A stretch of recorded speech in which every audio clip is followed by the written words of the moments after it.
Layla. This is Elaine, day 12. Hear that? It's Cinco de Mayo, and I'm passing through a college town on my way to, guess what?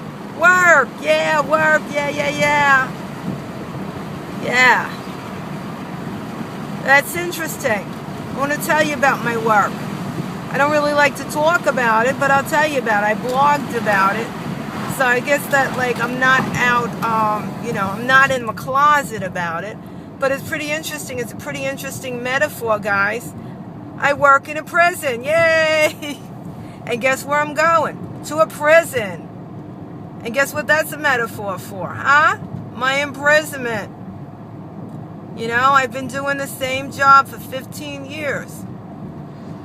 You know, I can go on and on about it, but I could just basically say I'd rather be enjoying the Cinco de Mayo festivities in this little college town that I just went through. It's called New Paltz. I also left my family who was enjoying a Cinco de Mayo celebration. All I got is this dumb taco in my pocket to eat later because I'm going to prison. Well, don't get me wrong, I'm grateful. I'm real grateful that I have a job, and I'm also grateful that I'm able to take care of people who are less fortunate than me, you know? Although I'm going to prison, I can leave after my shift is over, you know? So that's pretty cool. There's people in these prisons that can't leave. Well, all of them can't leave, you know? And maybe one day some will leave, but some may never leave. So that's kind of scary. But what's different about me is that I'm able to leave physically out of that place. And one day, I'll be physically able to leave the prison system altogether. You know? The other metaphor I had, being to having this big hoopla in this little town, is that I couldn't pass. You know, I couldn't make a left to get on the road because the streets were closed down. And there must have been 20 cars that wouldn't let me through. And I thought, well, maybe somebody will let me through out of the kindness of their heart. You know, I think people are just thinking about themselves going somewhere. And then I decided to do something different. I decided to ask what I wanted. Ask. So I saw this woman look at me. I looked at her. We smiled. She waved me on. So I asked